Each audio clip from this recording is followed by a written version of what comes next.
I want to share with you the secret in how Hashem, our God, runs the world. Have you ever prayed for something for a really long time and yet your prayers haven't been answered? Perhaps it was good health news. Perhaps it was a job that you enjoy, the person that you wish to marry, children you wish to have, and that weight loss goal you wish to have. These are all common goals that many people have, yet they haven't yet achieved.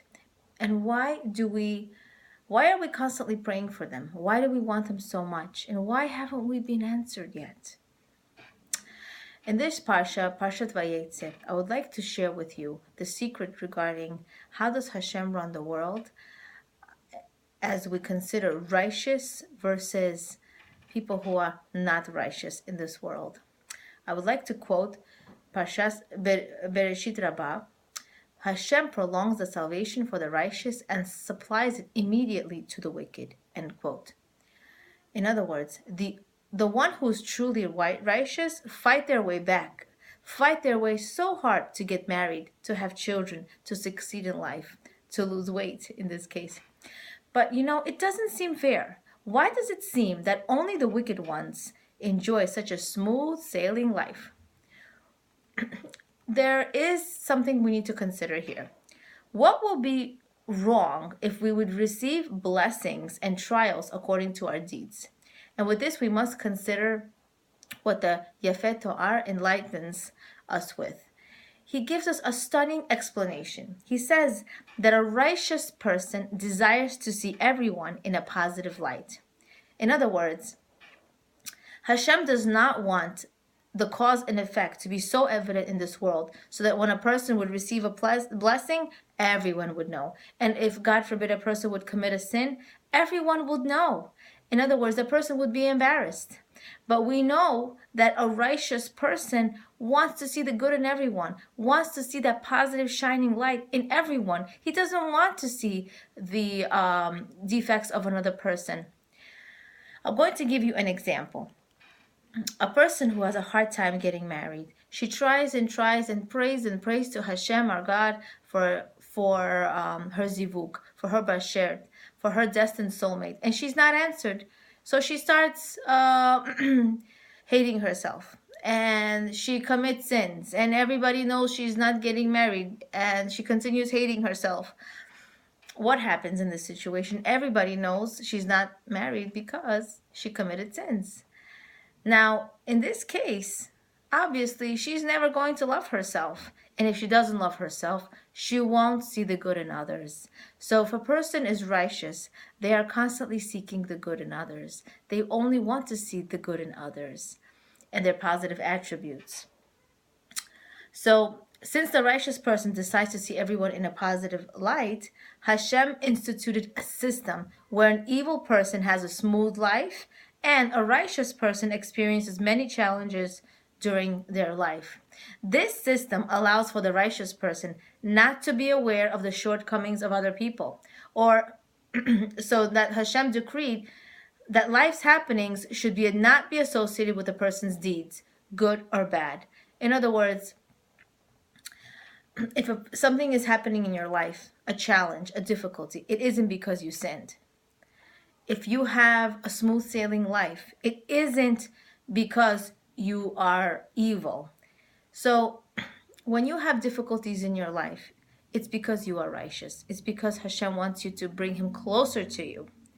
Now, if you have a smooth sailing life, that doesn't necessarily mean you're a wicked person. If you know you're doing the best that you can, an evil person knows that they're evil. They're trying to do evil. They think about evil. They crave evil things. And they wish to do only evil upon others. They wish no good upon this world. So if you have good things, blessings happening in your life, that's icing on a cake. Hashem gives it to all of us in different ways.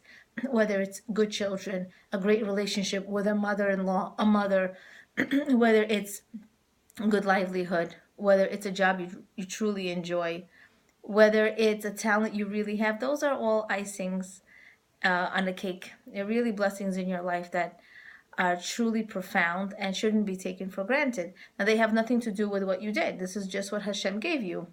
I think of it personally as a receipt. You know, when I see a receipt, I have many things that I have in my life, meaning what you bought. And some of the things that I have in my life you don't need. So don't look at my shopping bag. Look at your shopping bag. Look at what things you need in your life. And some things in your life you have because Hashem wants you to have it. You have nothing to do with it. So this is an easy way for us to think about what we have and really not look at anybody else's gains in life and blessings. I want to illustrate this with a few points of my own. In other words, HaKadosh Baruch Hu, Hashem our God, does not care to have a relationship with the wicked people. So what does he do? He gives them free things into this world, free things to experience in this world. And you can imagine it's like a credit card. Hashem gives them a free credit card to use in this world because we truly really live for the next world. We do merits, we do mitzvot, good deeds in this world for the next world in order to have eternal true life in the next world. So our challenges, our obstacles are not because we're doing something wrong. Hashem cares about us. Hashem gives us another obstacle and another obstacle and another obstacle just for us to come closer and closer and closer to him. I truly think of it as a big rock that you're trying to climb over and you're struggling so hard and you're trying to figure out tactics of how to climb and on top of that rock successfully. And finally, when I finally do, I truly appreciate it and I become closer to Hashem, and I appreciate Hashem so much more. I wanted to indicate another point. This system where Hashem challenges the righteous people and gives everything easily to the wicked person easily allows us to judge people favorably, and also it gives us an opportunity to give people benefit of the doubt. How so? I am judging people favorably. Why? I'm judging them favorably because I judge myself favorably. I think of myself as good and righteous. So in other words, I can give you benefit of the doubt if I give myself another chance, if I forgive myself, if I let myself start brand new and create a new start. So I wish many beautiful, wonderful blessings on all of us. May you be blessed with the best of Hashem's blessings and continue to see the good in others and the good in yourself. Don't stop praying. Keep on going. Never give up. Do the best you can. Put your best foot forward and you're going to reap all the amazing blessings in this world and the next. This class was inspired by Rebbe Yemima Mizrahi's speech, Leah Abramov, Being and Becoming.